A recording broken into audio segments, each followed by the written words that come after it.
Hey everybody, it's your friendly neighborhood Uncle Pete here with my series, Nails in a Coffin, where we all get to learn that with great kills there must also come great nails. Welcome back to my channel, everybody. This week on Nails in a Coffin, I'm continuing my coverage of the Final Destination franchise, talking about Final Destination 3 this week. So far, this is a pretty fun series to cover on my channel. The first two films had an average Nails in a Coffin of 2 nails, which pretty much says they had a good mix of stupid decisions and smart, and mostly just innocent deaths, which is pretty much the theme for this franchise. So how will the third entry in this franchise compare with the other two? A franchise that turns 25 this year. Damn, I feel old, especially on the day of recording this. I am turning 48 years old. I don't know. Sucks getting old, but hey, we gotta do what we gotta do. So, everybody, let's get to the movie. Get in line for Devil's Flight as we give Final Destination 3 some nails in the coffin. We all know these movies start with a horrific accident. We've had a plane explosion and a traffic pileup. Our third entry has us at an amusement park where Wendy, played by the gorgeously talented Mary Elizabeth Winstead, she has a premonition while boarding a roller coaster known as Devil's Flight. During the ride, death intervenes, causes all types of chaos, resulting in the death of Wendy and all of her friends. Of course, like I said, it was a premonition. Premonitions don't count here on this channel since, those deaths really didn't happen. Wendy gets off the ride with some of her friends and the rest of the people in the car that she was in because of her, panic attack. Like the first two films, chaos erupts around Wendy's premonition. The rest of the car takes off and the remaining people are escorted off the ride. Of course, the ride malfunctions and actually kills 7 people. On that roller coaster ride that people died was Wendy's boyfriend Jason, her friends Carrie, and 5 other unnamed passengers. They're all going to get a pass. No one made any bad decisions here or did anything foolish. They were just unlucky victims of death's design. Since they had no real chance to react or change their fate, I can't take points away from them.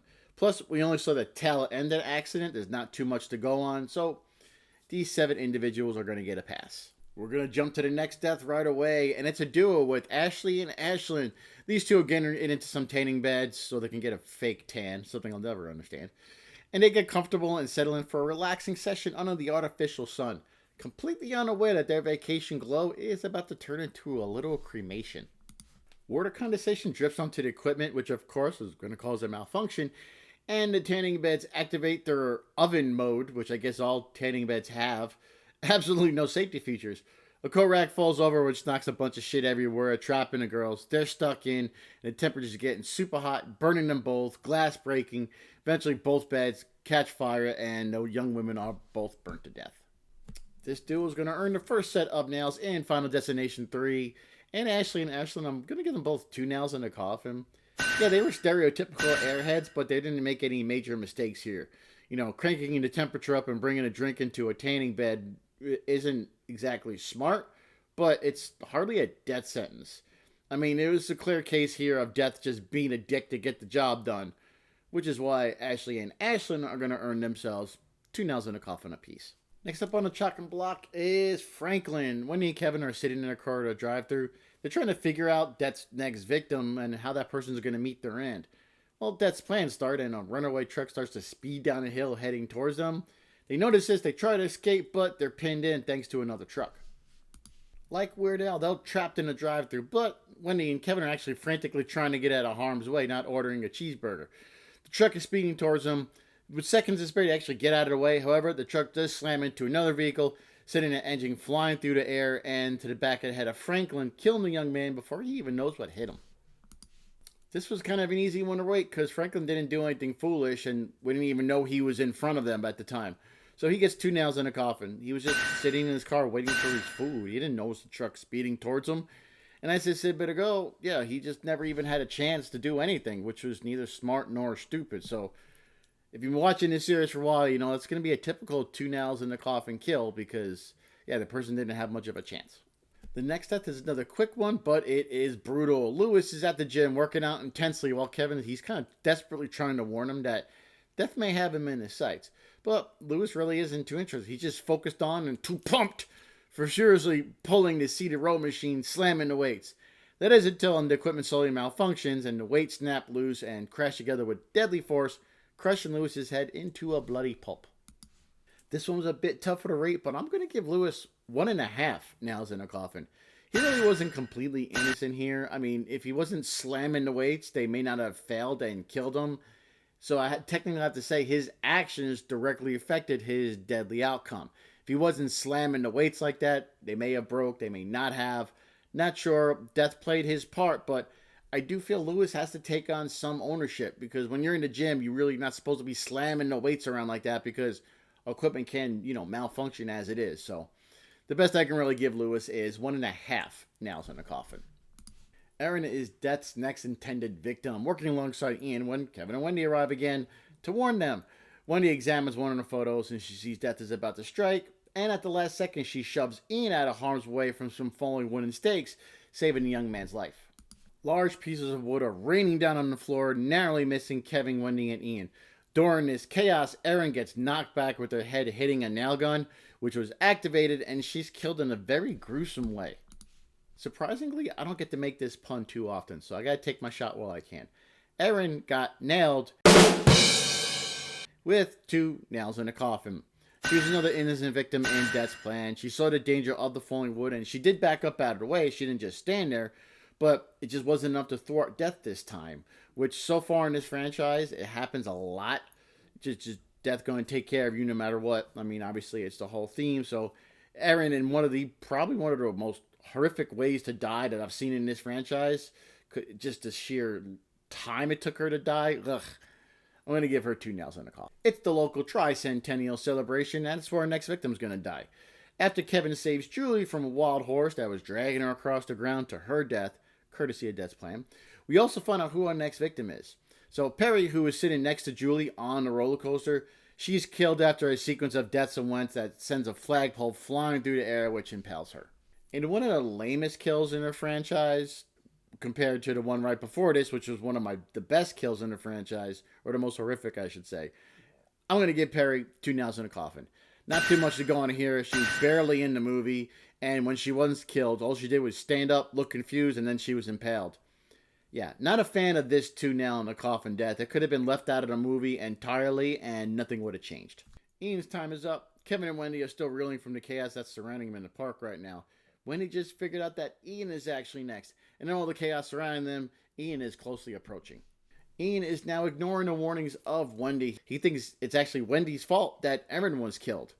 Fireworks are continuing to shoot off in all directions. Ian says, hey, Death skipped over him. He's not scared to die right now. The trailer holding up the motors with the fireworks falls over, shoot past Ian, narrowly missing him. So he thinks, hey, Death skipped over him. He really can't die. Till a cherry picker that was holding up a killing sign, well, yeah, that breaks and falls on top of him, squishing him.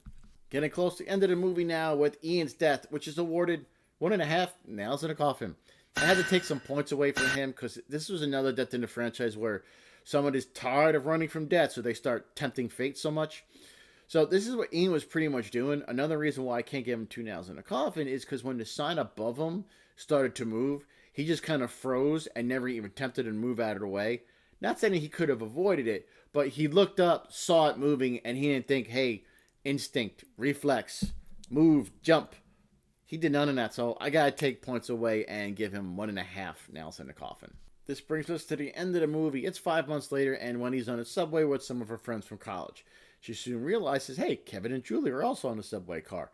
Thanks to a rat, the subway derails, all hell breaks loose, with multiple people getting thrown around and dying. Wendy sees Julie get obliterated when a train wheel flies through the subway car. Charlotte witnesses Kevin falling through the glass, and he gets crushed underneath the subway car.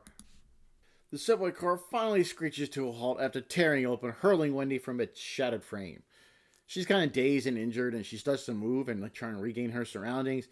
She looks around the area, sees no survivors. There's just broken metal, glass, bodies everywhere. Then she goes to turn ahead and hears an oncoming train right at her. And of course, before it hits her, it was just another premonition. Wendy's clearly distraught right now as she comes out of it. But this time it's too late and the screen cuts to black right before the subway does start to derail. As you know, we don't count premonitions, so I won't be nailing those victims because we never really see what happens next. I mean, we do know that everybody is killed, but since we really don't see it, I'm not going to rate it, and if I did, I probably would have given everybody a pass anyway, since there was nothing any of them could have do. So, sorry to say, no more nails this episode. There we go, ladies and gentlemen. Those are all my Nails in a Coffin for Final Destination 3. Here's a summary of all the nails I've awarded.